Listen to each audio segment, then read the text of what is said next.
Hello friends, આજે આપણે ડિપ્લોમાના 5th સેમેસ્ટરના subject microprocessor controller and its application MPCA સબ્જેક્ટમાં સેકન્ડ ચેપ્ટર 8085ના બેઝિક વિશે સ્ટડી કરશું. તો માઇક્રોપ્રોસેસર ક્યાં યુઝમાં આવે છે? તો એનો જવાબ છે કે જ્યાં પણ તમારે ઓટોમેટિક કોઈ કામ કરાવવું હોય, જેના માટે તમને પ્રોગ્રામની જરૂર પડતી હોય, ત્યાં તમે માઇક્રોપ્રોસેસરને યુઝ કરશો. શું પંખા અને ટ્યુબલાઇટમાં તમને માઇક્રોપ્રોસેસરની જરૂર પડશે? જવાબ છે ના. તમે સ્વિચ ચાલુ કરશો, પંખો ચાલુ થશે, સ્વિચ બંધ કરશો, પંખો બંધ થશે. તો ક્યાં તમને માઇક્રોપ્રોસેસરની જરૂર પડશે?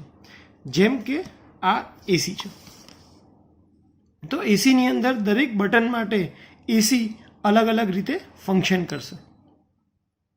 તો આના માટે શું આપણને પ્રોગ્રામની જરૂર છે? હા. તો પર્ટિક્યુલર જ્યારે તમારે કોઈ પણ પ્રોગ્રામ એક્ઝિક્યુટ કરવાનો હોય ત્યારે જ તમને માઇક્રોપ્રોસેસરની જરૂર પડે. આપણે જે માઇક્રોપ્રોસેસરની વાત આજે કરવાના છે અથવા જે બેઝિક્સ માઇક્રોપ્રોસેસર માટે ભણવાના છે એ છે માઇક્રોપ્રોસેસર 8085. તો માઇક્રોપ્રોસેસર છે એ શું કામ કરશે? પ્રોગ્રામને રન કરવા માટેનું એ કામ કરશે. પ્રોગ્રામ શું છે? તો સેટ ઓફ ઇન્સ્ટ્રક્શન. અહીંયા આ જે લખ્યો છે એક આખો પ્રોગ્રામ છે અને એમાં એક દરેક ઇન્ડિવિજ્યુઅલ લાઇન છે એ ઇન્સ્ટ્રક્શન છે. જ્યારે આ ટાઈપનો કોઈ પણ આખો પ્રોગ્રામ રન કરવાનો હોય ત્યારે તમે ઇન્સ્ટ્રક્શનને એક પછી એક માઇક્રોપ્રોસેસરને આપશો. માઇક્રોપ્રોસેસર એ ઇન્સ્ટ્રક્શનને એક્ઝિક્યુટ કરશે અને જોઈતા કમાન્ડ એની સાથે જે પણ ડિવાઇસીસ કનેક્ટેડ હશે એને એ આપશે. તો ઇન શોર્ટ માઇક્રોપ્રોસેસરનું કામ પ્રોગ્રામને રન કરવાનું છે. સારું, પ્રોગ્રામ રન માઇક્રોપ્રોસેસર કેવી રીતે કરે છે? તો પહેલાં માઇક્રોપ્રોસેસર પ્રોગ્રામને ફેચ કરશે. 3 સ્ટેપમાં આ કામ થશે: ફેચ, ડીકોડ અને એક્ઝિક્યુટ. ફેચ એટલે કે ડેટા લેવો. માઇક્રોપ્રોસેસર પહેલાં આ પ્રોગ્રામનો ડેટા પોતાની અંદર લેશે, પછી એને ડીકોડ કરશે. માઇક્રોપ્રોસેસરને MVI લખેલું છે, એડ લખેલું છે એ સમજ નહીં પડે. માઇક્રોપ્રોસેસર ખાલી 0 અને 1 આ બે આંકડાને જ સમજી શકે છે, અથવા તો 0 અથવા તો 1. તો આ દરેક ઇન્સ્ટ્રક્શન 0 અને 1ના ફોર્મમાં માઇક્રોપ્રોસેસરમાં જશે.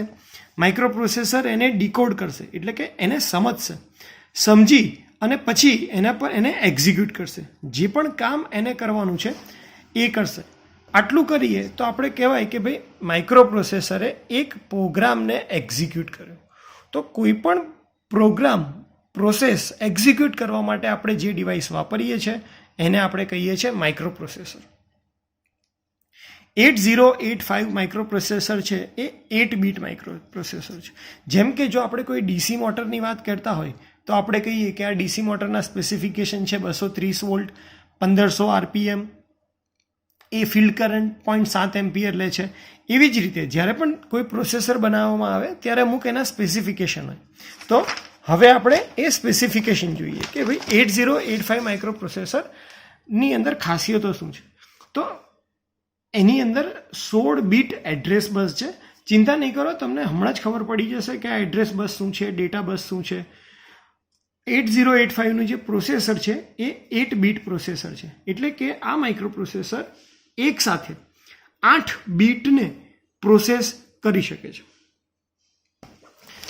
8 બીટ. હવે આપણે બીટ અને અમુક નોટેશન સમજીએ. ડિજિટલ ઇલેક્ટ્રોનિક્સમાં તમે ભણ્યા જશો તો પણ આપણે ફરીથી એકવાર રિવાઇઝ કરી લઈએ કે બીટ એટલે શું. જ્યારે પણ તમે માઇક્રોપ્રોસેસરમાં બીટ એટલે બીટ વર્ડ સાંભળો એનો ક્લિયર મિનિંગ છે 0 અથવા તો 1. જ્યારે તમે એમ કહો કે 1 બાઇટ એનો મતલબ છે 8 બીટ. 1 બાઇટ એટલે કે 8 બીટ. 8 બીટ એટલે કે 0 અને 1 કોમ્બિનેશનના કોઈ પણ 8 નંબર, 8 બીટ. જેમ કે અહીંયા નંબર છે 0010, 1011. તો આને તમે કહી શકો કે આ જે 8 બીટ દેખાય છે એને તમે કહી શકો 1 બાઇટ. પછી 1 નિબલ. જ્યારે પણ તમે આ શબ્દ સાંભળો 1 નિબલ એનો મતલબ છે 4 બીટ. 4 બીટ મીન્સ કે 0010. હવે માઇક્રોપ્રોસેસર જે લેંગ્વેજ સમજી શકે છે એ છે 0 અને 1. માઇક્રોપ્રોસેસરમાં જે પણ ડેટા જવાનો છે એ જવાનો છે 0 અને 1ના ફોર્મમાં. ક્યારે જશે, કેવી રીતે જશે આપણે જોઈએ. માઇક્રો પ્રોસેસર છે એ કોની સાથે કનેક્ટેડ છે? તો માઇક્રો પ્રોસેસર જનરલી મેમરી અને ઇનપુટ આઉટપુટ ડિવાઇસીસ સાથે કનેક્ટેડ હોય છે. ઇનપુટ આઉટપુટ ડિવાઇસીસ એટલે કે ઇનપુટ આઉટપુટ ડિવાઇસીસમાં તમે કહી શકો પ્રિન્ટર, કીબોર્ડ, ડિસ્પ્લે બોર્ડ, આ બધાને તમે ઇનપુટ આઉટપુટ ડિવાઇસીસ કહી શકો. બીજું માઇક્રો પ્રોસેસરને જોઈએ મેમરી, કારણ કે માઇક્રો પ્રોસેસર પોતે કોઈ વસ્તુને પરમનન્ટ સ્ટોર નથી કરતું. એનું કામ છે ડેટા લઈ એના પર પ્રોસેસ કરી અને જેને રિક્વાયરમેન્ટ છે એને આઉટપુટ આપી દેવું. સપોઝ કે તમારે કોઈ વસ્તુ ડિસ્પ્લે કરાવી છે તો તમે કીબોર્ડની અંદર કંઈ ટાઈપ કરશો? તો કીબોર્ડ તમારો ઇનપુટ ડિવાઇસ છે, એ ટાઈપ કરશો, એ વસ્તુ પ્રોસેસ થવા માઇક્રો પ્રોસેસરમાં જશે અને ત્યાંથી પ્રોસેસ થઈ અને આઉટપુટ ડિવાઇસીસ એટલે કે ડિસ્પ્લે ડિવાઇસીસમાં એ વસ્તુ તમને શો કરશે. તો માઇક્રો પ્રોસેસર પોતાની પાસે કોઈ ડેટા નથી રાખતું, એટલા માટે ડેટા સ્ટોર કરવા માટે તમને શેની જરૂર પડશે? મેમરીની. અને તમારું રિઝલ્ટ ડિસ્પ્લે કરવા માટે અથવા તો યુઝર પાસેથી ઇનપુટ લેવા માટે તમને શેની જરૂર પડશે? આઈઓ ડિવાઇસીસની. તો માઇક્રો પ્રોસેસર હંમેશા માઇક્રો પ્રોસેસરની સાથે મેમરી હશે અને માઇક્રો પ્રોસેસરની સાથે ઇનપુટ આઉટપુટ ડિવાઇસીસ હશે. મેમરી અને ઇનપુટ આઉટપુટ ડિવાઇસીસ બંને એકબીજા સાથે ડાયરેક્ટ કોમ્યુનિકેશન કરી શકતા નથી. જેમ કે એક સિમ્પલ એક્ઝામ્પલ લઈએ કે તમારા ફોનની અંદર તમારા મોબાઈલમાં 4-5 મૂવીઝ ધારો કે સ્ટોર થયેલા પડ્યા છે. જો મેમરી અને ઇનપુટ આઉટપુટ ડિવાઇસીસ માઇક્રો પ્રોસેસરની પરમિશન વગર એકબીજા સાથે આપણે કરી શકતા હોય તો શું થાય? કોઈપણ જાતના કંટ્રોલ વગર ઇનપુટ આઉટપુટ એટલે અહીંયા તમારી મેમરીમાં જે પિક્ચર પડ્યા છે એ ડાયરેક્ટ જ તમારા મોબાઈલના ડિસ્પ્લે પર ગમે ત્યારે સ્ટાર્ટ થઈ જશે. તો પિક્ચર ક્યારે સ્ટાર્ટ થવા જોઈએ? જ્યારે યુઝર ધારો કે આપણે ફોન યુઝ કરી રહ્યા છે, મારે મૂવી જોવું છે, હું એના પર ક્લિક કરીશ એટલે કે હું માઇક્રો પ્રોસેસરને કંટ્રોલ આપીશ કે મારે આ મૂવી જોવું છે, તો જ મેમરીમાંથી એ મૂવી માઇક્રો પ્રોસેસર થ્રુ આઉટપુટ ડિવાઇસીસમાં ટ્રાન્સફર થશે. તો આ ડાયાગ્રામ અહીંયા ખૂબ જ ઇમ્પોર્ટન્ટ છે કે માઇક્રો પ્રોસેસરની પરમિશન વગર મેમરી અને આઈઓ ડિવાઇસીસ કોઈ દિવસ કોમ્યુનિકેશન કરી શકતા નથી. હંમેશા માઇક્રો પ્રોસેસર મેમરી સાથે કોમ્યુનિકેશન કરી શકશે, માઇક્રો પ્રોસેસર આઈઓ સાથે કોમ્યુનિકેશન કરી શકશે, પણ આઈઓ અને મેમરી ડિવાઇસ કોઈ દિવસ એકબીજા સાથે કોમ્યુનિકેશન કરી શકશે નહીં. માઇક્રો પ્રોસેસર મેમરીમાં ડેટા મોકલી પણ શકશે અને મેમરીમાંથી ડેટા લઈ પણ શકશે. માઇક્રો પ્રોસેસર ઇનપુટ આઉટપુટ ડિવાઇસીસમાં ડેટા મોકલી પણ શકશે અને એની પાસેથી ડેટા લઈ પણ શકશે. આપણે માઇક્રો પ્રોસેસરમાં જે પણ ટર્મિનોલોજી વાપરશું એ હંમેશા માઇક્રો પ્રોસેસરને સેન્ટર ગણી અને વાપરશું. જેમ કે અહીંયા આપણે જો કોઈ ડેટા માઇક્રો પ્રોસેસરમાંથી મેમરીમાં મોકલી રહ્યા છે તો માઇક્રો પ્રોસેસર એ ડેટા મેમરીમાં લખી રહ્યો છે એમ કહેવાય, એટલે કે રાઇટ ઓપરેશન થયું કહેવાય. અને જો મેમરીમાંથી કોઈ ડેટા માઇક્રો પ્રોસેસરમાં આવી રહ્યો છે એનો મતલબ કે માઇક્રો પ્રોસેસર એ ડેટાને રીડ કરી રહ્યો છે, તો એ ઓપરેશન મેમરી રીડ કહેવાય. ફરીથી એકવાર કહું, જ્યારે પણ માઇક્રો પ્રોસેસર કોઈ ડેટા મોકલી રહ્યો છે મેમરીમાં તો એ પ્રોસેસ થશે મેમરી રાઇટ, કારણ કે મેમરીમાં એ વસ્તુ લખાઈ રહી છે. કોના દ્વારા? માઇક્રો પ્રોસેસર દ્વારા. તો એ થશે મેમરી રાઇટ. જો મેમરીમાંથી કોઈ ડેટા માઇક્રો પ્રોસેસરમાં જઈ રહ્યો છે તો માઇક્રો પ્રોસેસર એને રીડ કરતું ગણાશે, તો એ પ્રોસેસ થશે મેમરી રીડ. કોઈ દિવસ માઇક્રો પ્રોસેસર રાઇટ કે માઇક્રો પ્રોસેસર રીડ એવા ઓપરેશન નહીં થાય. ઓપરેશન હંમેશા એની સાથે જે ડેટા છે એના ઉપર થવાના છે, કારણ કે માઇક્રો પ્રોસેસર પોતે ડેટા પરફોર્મ કરી અને મોકલી દેવાનો છે અથવા એની પાસેથી ડેટા લેવાનો છે. તો મેમરી રાઇટ, મેમરી રીડ. એવી જ રીતે માઇક્રો પ્રોસેસર જો ડેટા ઇનપુટ આઉટપુટ ડિવાઇસીસને મોકલે છે તો એ થશે ઇનપુટ આઉટપુટ રાઇટ, અને માઇક્રો પ્રોસેસર જો ડેટા ઇનપુટ પાસેથી લઈ રહ્યો છે તો આપણે એને કહેશું ઇનપુટ આઉટપુટ રીડ અથવા શોર્ટમાં આઈઓ રીડ. તો આપણે કહી શકીએ કે માઇક્રો પ્રોસેસર બેઝિકલી 4 ટાઈપના ઓપરેશન પરફોર્મ કરી રહ્યા. કયા કયા? તો એક છે મેમરી રાઇટ. મેમરી રાઇટમાં ડેટા માઇક્રો પ્રોસેસરમાંથી મેમરીમાં જશે. પછી તો આપણે જોયું કે માઇક્રો પ્રોસેસર દ્વારા 4 મહત્ત્વના કાર્ય થાય છે. કયા કયા? Memory write. મેમરી રાઇટ એટલે કે માઇક્રો પ્રોસેસરમાંથી ડેટા મેમરીમાં જશે. મેમરી રીડ એટલે કે મેમરીમાંથી ડેટા માઇક્રો પ્રોસેસરમાં આવશે. આઈઓ રીડ એટલે કે માઇક્રો પ્રોસેસર ઇનપુટ આઉટપુટ પાસેથી ડેટા લે છે. અને આઈઓ રાઇટ એટલે કે micro processor data input output ડિવાઇસીસને મોકલે છે. તો આ 4 ટાઈપના main operation micro processor, memory અને ઇનપુટ આઉટપુટ ડિવાઇસીસ દ્વારા થાય છે. ઇનપુટ આઉટપુટ ડિવાઇસીસ આપણે જોઈ કે કીબોર્ડ હોઈ શકે, પ્રિન્ટર હોઈ શકે, ડિસ્પ્લે ડિવાઇસીસ હોઈ શકે કે જેની અંદર માઇક્રો પ્રોસેસર ડેટા મોકલે. હવે આપણે મેમરીને ડિટેલમાં જોઈએ. અત્યારે આપણે વાત કરીએ છીએ કે ફોનની મેમરી 3 GB છે, 4 GB છે, 2 GB છે. તો એકચ્યુઅલી આ કઈ મેમરી છે? આ મેમરીની અંદર પ્રોગ્રામ પણ સ્ટોર થયેલા હશે અને ડેટા પણ સ્ટોર થયેલો હશે. તમને થશે કે હમણાં જ આપણે વાત કરી કે માઇક્રો પ્રોસેસરનું ફંક્શન પ્રોગ્રામ હોય એને પ્રોસેસ કરવાનું છે, પણ જ્યારે કોઈ પ્રોગ્રામ પ્રોસેસ થશે તો એની અંદરનો ડેટા યુઝ થશે. આ વાતને આપણે એક સિમ્પલ એક્ઝામ્પલથી ક્લિયર કરીએ કે મેમરીમાં કઈ વસ્તુ છે. મેમરીની અંદર પ્રોગ્રામ પણ છે, મેમરીમાં ડેટા પણ છે. પ્રોગ્રામ એટલે ડેટા એટલે શું? સપોઝ કે MS વર્ડ આપણે કહીએ છીએ એ એક ટાઈપનો પ્રોગ્રામ છે. તમારે કોઈ પણ વસ્તુ વર્ડમાં રાઇટ કરવી હોય તો પહેલાં તમે MS વર્ડ ખોલશો, એટલે કે તમે પહેલાં પ્રોગ્રામ રન કરશો, પછી અંદર ડેટા ટાઈપ કરશો, પછી તમે જે ટાઈપ કરો છો એ તમારો ડેટા છે. તો પ્રોગ્રામ, ધારો કે અત્યારે મોબાઈલ ફોનની વાત કરીએ તો એમાં વોટ્સઅપ જે છે, તમે વોટ્સઅપના આઇકોન પર ક્લિક કરો છો ત્યારે વોટ્સઅપનો પ્રોગ્રામ રન થાય છે અને તમે જે ઇમેજીસ જુઓ છો, ઇમેજીસ શેર કરો છો એ છે એનો ડેટા. તો મેમરીની અંદર પ્રોગ્રામ પણ છે, મેમરીની અંદર ડેટા પણ છે. આ પ્રોગ્રામ અથવા આ ડેટાને એક્ઝિક્યુટ કરવા માટે આપણે એને માઇક્રો પ્રોસેસરમાં મોકલીએ છીએ અને માઇક્રો પ્રોસેસર એની રિક્વાયરમેન્ટ પ્રમાણે એને ઇનપુટ આઉટપુટ ડિવાઇસીસમાં મોકલી દે છે. તો આ વસ્તુ ખાસ યાદ રાખો કે મેમરીની અંદર પ્રોગ્રામ પણ લખેલો છે અને ડેટા પણ લખેલો છે. પ્રોગ્રામ એટલે કે MS વર્ડ, ડેટા એટલે કે આપણે એમાં ટાઈપ કરીએ છીએ વોટ્સઅપ, તો એ એક પ્રોગ્રામ છે, આપણે એમાં જે ટાઈપ કરીએ છીએ એ ડેટા છે. તમે જે કેમેરાનો આઇકોન ઓપન કરો છો તો એ કેમેરાનો આઇકોન એક પ્રોગ્રામ ઓપન થાય છે. તમે જે પિક્ચર લો છો એ એક ડેટા છે. તો મેમરીની અંદર પ્રોગ્રામ પણ છે, મેમરીની અંદર ડેટા પણ છે. માઇક્રો પ્રોસેસર એને લઈ પ્રોસેસ કરી રિક્વાયરમેન્ટ પ્રમાણે એ ડેટાને ઇનપુટ આઉટપુટ ડિવાઇસીસ સાથે કનેક્ટ. તો આ કોમ્યુનિકેશન થાય છે શેની મદદથી?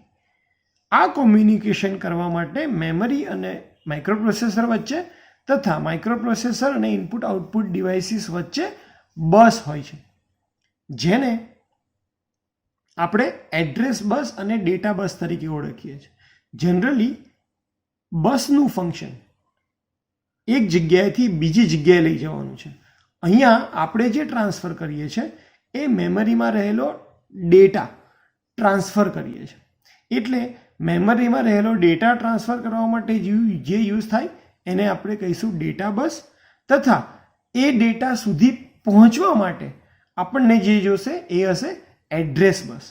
કારણ કે દરેક ડેટા કોઈ એક પર્ટિક્યુલર લોકેશન ઉપર હશે. જેમ કે આપણે ક્લાસરૂમની વાત કરીએ તો ક્લાસરૂમની અંદર સ્ટુડન્ટ એક બેન્ચીસ ઉપર બેઠો હશે, તો જે બેન્ચીસ છે એ એના માટે એડ્રેસ થશે અને સ્ટુડન્ટ પોતે ડેટા થશે.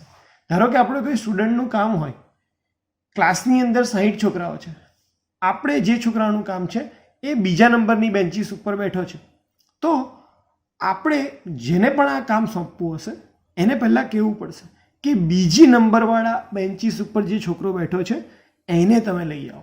ધેટ મીન્સ કે આપણે એડ્રેસ આપવું પડે. મેમરીની અંદર ઘણી બધી વસ્તુ, ડેટા હશે, પ્રોગ્રામ હશે, દરેક અલગ અલગ લોકેશન ઉપર સ્ટોર થયા હશે. તો એ જે લોકેશન ઉપર સ્ટોર થયા હશે એ શોધવા માટે આપણને એડ્રેસની જરૂર પડશે. એટલા માટે માઇક્રો પ્રોસેસરમાં એડ્રેસ બસ હશે અને ડેટા બસ હશે. ટોટલ માઇક્રો પ્રોસેસરમાં 3 ટાઈપની બસ હોય છે: એડ્રેસ બસ, ડેટા બસ અને કંટ્રોલ બસ. એડ્રેસ બસ તો માઇક્રોપ્રોસેસરને જણાવશે કે કયા એડ્રેસ ઉપર ડેટા અથવા તમારે જે પ્રોગ્રામ એક્ઝિક્યુટ કરવાનો છે એ કયા એડ્રેસ ઉપર સ્ટોર થયો છે. તો એડ્રેસ ટ્રાન્સફર કરવા માટે આપણે જે વાપરશું એને કહેશું એડ્રેસ બસ. ડેટા ટ્રાન્સફર કરવા માટે આપણે જે વાપરશું એને આપણે કહેશું ડેટા બસ. અને ઓપરેશન કયું કરવું છે, આપણને ખબર છે કે માઇક્રોપ્રોસેસર મેમરી અને આઈઓ વચ્ચે 4 ઓપરેશન થાય છે. રીડ છે, write, memory read, memory write, IO read, IO write. એટલે કે રીડ ઓપરેશન કરવું છે કે રાઇટ ઓપરેશન કરવું છે, એના માટે આપણે કંટ્રોલ બસનો યુઝ કરશું. તો માઇક્રોપ્રોસેસરમાં ટોટલ 3 બસ છે: એડ્રેસ બસ, ડેટા બસ અને કંટ્રોલ બસ. કોઈ પણ માઇક્રોપ્રોસેસરની જે એડ્રેસ બસની સાઇઝ છે, ધારો કે અહીંયા 16 બીટ લખી છે. 16 બીટ એટલે આપણે હમણાં જ ડિસ્કસ કર્યું કે 1010ના કોમ્બિનેશનના બનેલા 16 આંકડા ટોટલ. તો આ એનું સ્પેસિફિકેશન છે. એડ્રેસ બસનું જે સ્પેસિફિકેશન છે 16 બીટ, એ તમને કહે છે કે કઈ જગ્યા ઉપર તમારો ડેટા છે. 8 બીટ ડેટા બસ, 8 બીટ એટલે કે 1 બાઇટ. તો કારણ કે માઇક્રોપ્રોસેસર 8 બીટનું બનેલું છે, ધેટ મીન્સ કે એ એક સાથે 8 બીટ ડેટા પ્રોસેસ કરી શકે છે. એટલા માટે આપણે જે ડેટા બસ છે એ કેટલા બીટની રાખી છે? 8 બીટ. મેમરી વધારે રાખવા માટે આપણે જે એડ્રેસ બસ પ્રિફર કરી છે એ છે 16 બીટની. જો તમારી પાસે 1 બીટ હોય તો તમારી પાસે પોસિબલ એના એડ્રેસ લાઇન કેટલા છે? એટલે કે 1 લાઇન હોય તો તમારી પાસે એના પોસિબલ એડ્રેસ છે 0 અને 1. એટલે કે 1 લાઇન એટલે કે 2:1 2 એડ્રેસ તમને મળશે. જો તમારી પાસે 2 લાઇન હશે એડ્રેસની તો એની અંદર તમને 4 કોમ્બિનેશન લોકેશનના મળશે: 00, 01, 10 અને 11. એટલે કે 2:2.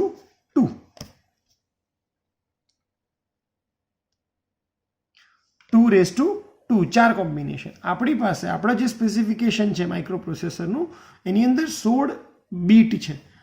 તો 2:16 કરીએ, ધેટ મીન્સ કે આપણને 65,536 લોકેશન મળશે કે જ્યાં આપણે ડેટા સ્ટોર કરી શકીશું. અને જે ડેટા સ્ટોર કરશું એ 8 બીટનો એટલે કે 1 બાઇટનો હશે.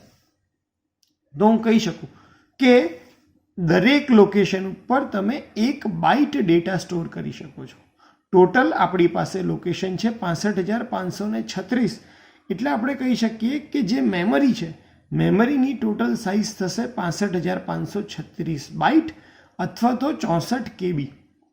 તો જે આપણે 64 KB 128 KB બોલીએ છીએ એમાં બીનો મતલબ બાઇટ છે, બીટ નથી. બરાબર. તો આ એડ્રેસને જો મારે યાદ રાખવું હોય કે કયા એડ્રેસ ઉપર કયો ડેટા છે તો મારે 16 બીટ યાદ રાખવા પડે. એટલે કે 000001 એ ફોર્મની અંદર 16 આંકડા યાદ રાખવા પડે અને એ બહુ જ સિસ્ટમને કોમ્પ્લેક્સ બનાવી દે. તો એ કોમ્પ્લેક્સિટી ઘટાડવા માટે આપણે આ 16 બીટને કન્વર્ટ કરી દઈએ છીએ હેક્સાડેસિમલ નંબરમાં. અને દરેક હેક્સાડેસિમલ નંબર 4 બાઇનરી બીટને રિપ્રેઝેન્ટ કરશે. એટલા માટે હંમેશા એડ્રેસ તમે જે જોશો, તમે જ્યારે આગળ પ્રોગ્રામ ડિસ્કસ કરશું એની અંદર એડ્રેસનું લોકેશન તમે જોશો તો એ હંમેશા 4 આંકડાનું છે. અને 4 આંકડા જે છે એ શેમાં રિપ્રેઝેન્ટ થયેલા હશે? હેક્સાડેસિમલ નંબરમાં. એટલે કે દરેક હેક્સાડેસિમલ નંબર 4 બીટ રિપ્રેઝેન્ટ કરશે. તો ટોટલ આ એડ્રેસ કેટલા બીટનું થઈ જશે? 16 બીટનું થઈ જશે. પણ એનાથી કોમ્પ્લેક્સિટી ઘટી જશે અને તમે ઇઝીલી યાદ રાખી શકશો એડ્રેસ કઈ જગ્યાએ છે. અને એટલા માટે જ આપણે એડ્રેસ અને ડેટા બંને દર્શાવવા માટે હેક્સાડેસિમલ નંબરનો યુઝ કરીએ છીએ. ડેટા 8 બીટનો છે એટલે કે તમને 2 હેક્સાડેસિમલ નંબરની જરૂર પડશે. અને એટલા માટે ડેટા હંમેશા તમે જોશો તો 00, 12 2 આંકડાનો જ હશે. હેક્સાડેસિમલ નંબર પણ એમાં હોઈ શકે, એટલે કે 3E છે, 2E છે. તો આ વસ્તુ પણ બેઝિક્સ માઇક્રોપ્રોસેસરના બેઝિક્સમાં બહુ જ જરૂરી છે કે દરેક લોકેશન ઉપર 1 બાઇટ સ્ટોર થાય છે, એટલે કે 8 બીટ ડેટા સ્ટોર કરી શકીએ છીએ આપણે.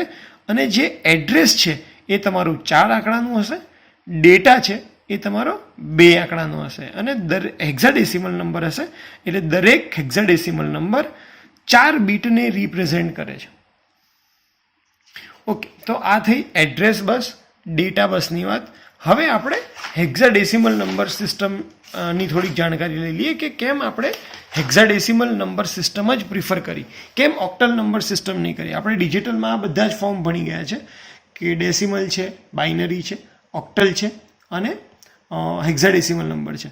તો કેમ હેક્સાડેસિમલ નંબર સિલેક્ટ થઈ, આ એક રિવિઝન ખાલી કરી દઈએ. બીટ એટલે શું છે? 0 1, 1 બાઇટ એટલે કે 8 બીટ અને 1 નિબલ એટલે 4 બીટ. બાજુમાં મેં 8 બીટ દેખાડ્યા છે, 4 બીટ 0 1 0 1. કેમ આપણે 0 1ના ફોર્મમાં જ લખીએ છીએ? કારણ કે માઇક્રોપ્રોસેસરને 0 અને 1ની જ લેંગ્વેજ ખબર પડે છે. આપણને સમજવામાં ઇઝી પડે એટલા માટે આપણે એના કન્વર્ઝન ફોર્મ વિચારીએ છીએ. બાકી માઇક્રોપ્રોસેસરની અંદર બધો જ ડેટા 0 1ના ફોર્મમાં જ ઓપરેટ થવાનો છે. હવે વાત કરીએ હેક્સાડેસિમલ નંબર સિસ્ટમ કેમ પ્રિફર કરી. રિયલ વર્લ્ડમાં જે નંબર છે એ છે 1 થી 9. આપણે જે અત્યારે વાપરીએ છીએ એ નંબર છે 1 થી 9. આપણે જો બાઇનરી લઈએ એટલે કે એક જ બીટની અંદર રિપ્રેઝેન્ટ કરીએ. હમણાં જ મેં કીધું કે આપણે દરેક હેક્સાડેસિમલ નંબર 4 બીટને રિપ્રેઝેન્ટ કરીએ છીએ. તો આ આખું આપણે ડિસાઇડ કઈ રીતે કર્યું એને આપણે એક્સપ્લેન કરીએ છીએ કે જો હું એક જ બાઇનરી બીટ લઉં તો એનાથી આપણે ખાલી 2 જ રિયલ વર્લ્ડના આંકડા દેખાડી શકશું, 0 અને 1. જો હું 2 બીટ સિલેક્ટ કરત તો તમે એનાથી 0 0 0 1 1 0 અને 1 1 એટલે કે 0 થી 3 સુધી જ આંકડા દેખાડી શકે. જો આપણે 3 બીટ લઈએ તો 0 0 0 થી સ્ટાર્ટ કરી અને 1 1 1 એટલે કે 0 થી 7 નંબર જ રિપ્રેઝેન્ટ કરી શકીએ. પણ આપણે તો રિયલ લાઈફમાં રિપ્રેઝેન્ટ કરવા છે 9 નંબર. તો જો 3 બીટ લે તો તમે ખાલી 7 નંબર સુધી જ રિપ્રેઝેન્ટ કરી શકવાના હતા. એટલા માટે આપણે બાઇનરી વિથ 4 બીટવાળી સિસ્ટમ ડેવલપ કરી, જે સ્ટાર્ટ થશે 0 0 0 0 થી અને એન્ડ થશે 1 1 1 1 ઉપર, એટલે કે 0 થી 15 નંબર. ઓલરેડી આપણે જે કામના રિયલ વર્લ્ડ નંબર છે એ છે 0 થી 9 સુધી. 10 નંબર ઓલરેડી શેનો બનેલો છે? 1 અને 0નો. 1 1 તો 1 1 નો બનેલો છે. તો આપણા માટે 10 થી 15 નંબર કોઈ કામના નથી, કારણ કે ઓલરેડી આપણે એના માટે બાઇનરી નંબર 0 થી 9માં ફાઇન્ડ કરી જ દીધા છે 4 બીટની મદદથી. તો બાઇનરી રિપ્રેઝન્ટેશનમાં જ્યાં 10 11 12 13 14 અને 15 છે એને આપણે આલ્ફાબેટિકલ ઓર્ડરથી રિપ્લેસ કરી દીધા, A B C D E અને F. અને આવી રીતે હેક્સાડેસિમલ સિસ્ટમ એક્ઝિસ્ટન્ટમાં આવી, એનું અસ્તિત્વ થયું કે ભાઈ કઈ રીતે હેક્સાડેસિમલ નંબર શોધાય. તો માઇક્રોપ્રોસેસરને સપોર્ટ કરી શકે, એનું એડ્રેસિંગ જે છે એ ઇઝી થઈ શકે, કોઈ પણ માણસ એના લોકેશન એડ્રેસને ઇઝીલી યાદ રાખી શકે.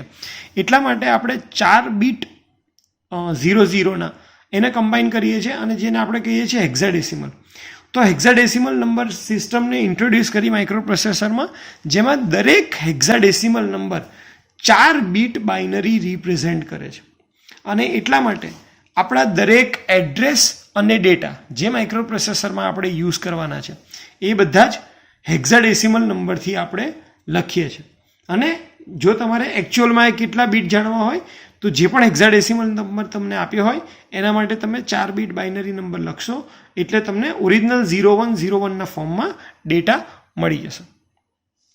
તો અહીંયા તમારી માટે આ સ્ટેટમેન્ટ બહુ જ ઇમ્પોર્ટન્ટ છે કે જે પણ હેક્સાડેસિમલ નંબર તમે જોશો માઇક્રોપ્રોસેસરની અંદર, દરેક નંબર 4 બીટ બાઇનરી રિપ્રેઝેન્ટ કરે છે.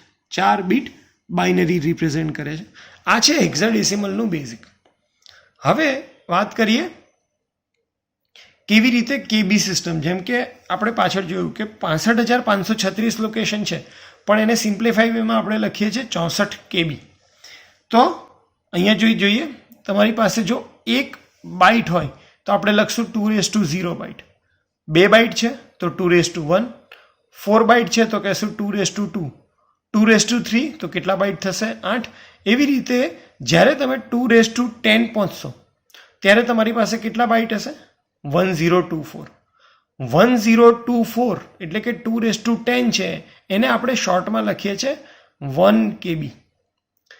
એવી રીતે 2^11, જો હું 2^11 જોઉં તો કેટલા થઈ જશે? 2^10 into 2^1 એટલે 1 KB into 2 KB તો 2 KB. એનો મતલબ 2^10 થી 2^20 સુધી ત્યારે તમે જશો ત્યારે બધા જ ડેટા તમને શેમાં મળશે? કેબીમાં.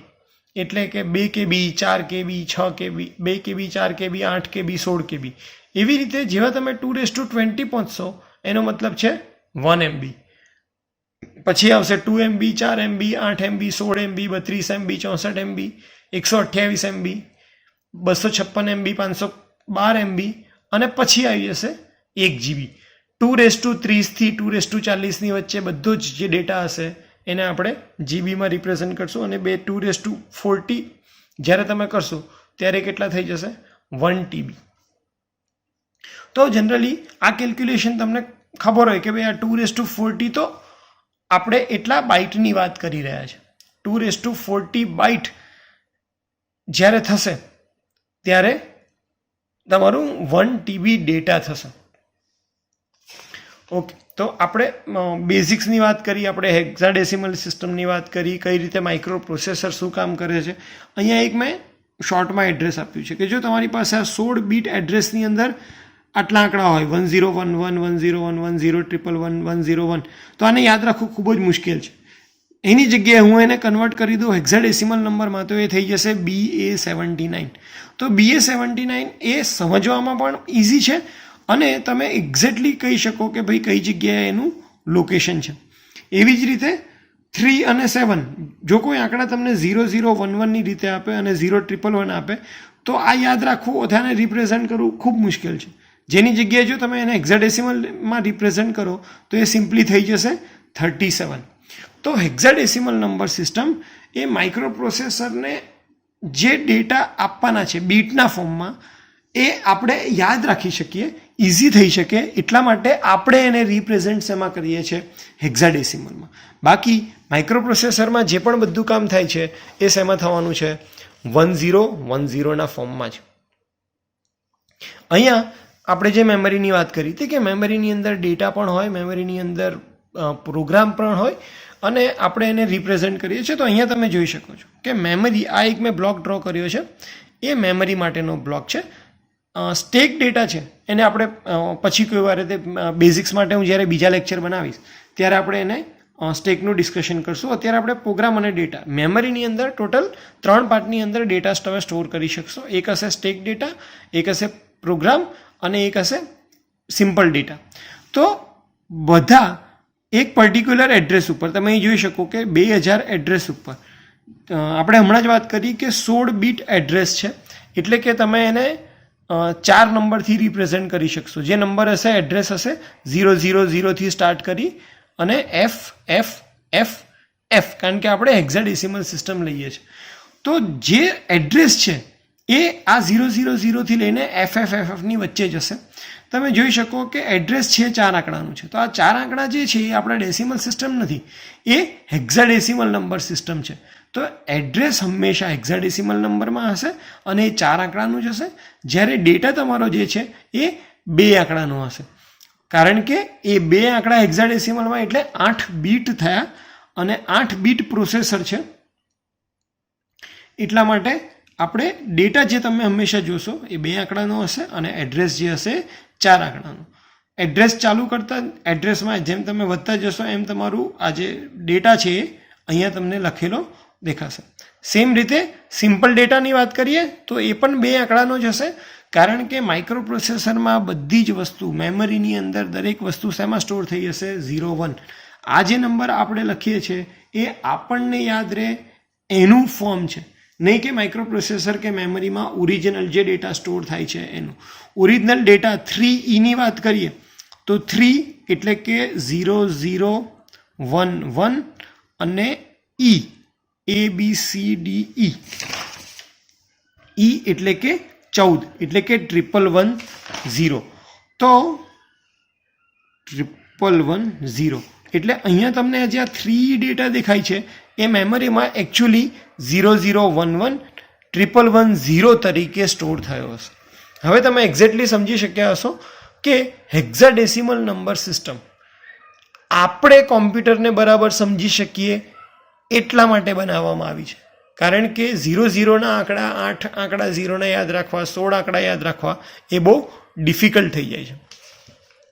ઓકે, તો અત્યાર સુધી આપણે બધું જ બેઝિક કવર કરી લીધું છે. માઇક્રો પ્રોસેસર શું કામ કરે છે, કેમ નંબર અને ડેટા આપણે હેક્સાડેસિમલમાં સ્ટોર કરીએ છીએ, માઇક્રો પ્રોસેસર સાથે કઈ કઈ ડિવાઇસ કનેક્ટ કરેલી છે જેમ કે મેમરી અને ઇનપુટ આઉટપુટ ડિવાઇસીસ, કેટલા ટાઈપના basic operation micro processor perform કરે છે, મેમરીની અંદર કઈ રીતે આપણે ડેટા સ્ટોર કરીએ છીએ, મેમરીમાં પ્રોગ્રામ એટલે શું, મેમરીમાં ડેટા એટલે શું, માઇક્રો પ્રોસેસરનું પોતાનું કામ શું છે અને કઈ રીતે પ્રોગ્રામ એક્ઝિક્યુટ કરે છે. તો ફેચ, ડીકોડ અને એક્ઝિક્યુટ કરે છે. માઇક્રો પ્રોસેસર પોતે 8 બીટનું છે, એની જે એડ્રેસ બસ છે એ 16 બીટની છે. અને અહીંયા મેં માઇક્રો પ્રોસેસર અહીંયા 3 બસ બી દેખાડી છે. કંટ્રોલ બસ છે જેની અંદર તમે રીડ અને રાઇટના સિગ્નલ આપશો, ડેટા બસ છે જે 8 બીટની છે અને એડ્રેસ બસ 16 બીટની. એડ્રેસ બસ હંમેશા માઇક્રો પ્રોસેસરમાંથી આઉટ જ થતી હશે, કારણ કે માઇક્રો પ્રોસેસરને પ્રોસેસ કરવા માટે પહેલાં જે પ્રોગ્રામ કે ડેટા જોશે એના માટેનું એડ્રેસ એ કોને મોકલશે, મેમરીને, કે આ જગ્યા પર ડેટા પડ્યો છે એ ડેટાને તમે અંદર લઈ આવો. તો એના માટે હંમેશા માઇક્રો પ્રોસેસરમાંથી જે એડ્રેસ બસનો એરો હશે એ હંમેશા આઉટસાઇડનો હશે, જ્યારે માઇક્રો પ્રોસેસર અને ડેટાનો એરો હશે એ બોથ વે હશે, કારણ કે માઇક્રો પ્રોસેસરમાં ડેટા અંદર પણ જશે અને પ્રોસેસ થયા પછી ડેટા માઇક્રો પ્રોસેસરમાંથી પાછું બહાર મેમરીમાં પણ જશે. કંટ્રોલ સિગ્નલ હંમેશા મેમરીમાંથી બહાર જ જશે, કારણ કે માઇક્રો પ્રોસેસર કહેશે કે એને રીડ કરવું છે કે રાઇટ કરવું છે, તો કંટ્રોલ બસનો એરો પણ હંમેશા બહાર હશે. એડ્રેસ બસ 16 પિનની છે, તો આપણે કહી શકીએ કે A0 થી A15 આપણે આને જે પિનને નંબર આપવા હોય તો A0 થી A15, એવી રીતે ડેટા પિનને નંબર આપવા હોય તો D0 થી D7. તો અત્યારે આપણે આટલું બેઝિક ડિસ્કસ કર્યું છે અને આટલું જ રાખીએ છીએ. અને હું પહેલો પાર્ટ કહું છું કે માઇક્રો કંટ્રોલર જો તમારે શીખવાનું ચાલુ કરવું હોય તો એટલીસ્ટ પહેલાં આટલી બેઝિક વસ્તુઓ તમને ખબર હોવી જોઈએ. હજી પણ માઇક્રો પ્રોસેસરમાં બેઝિક્સ બાકી છે થોડું ઘણું, તો એને કવર કરવા માટે આપણે બીજો વિડીયો બનાવશું, કારણ કે આ વિડીયો ઓલરેડી વધારે લાંબો થઈ ગયો છે અને પછી આ સબ્જેક્ટ શીખવા માટે કોન્સન્ટ્રેશન પણ એટલી ઇમ્પોર્ટન્ટ વસ્તુ છે.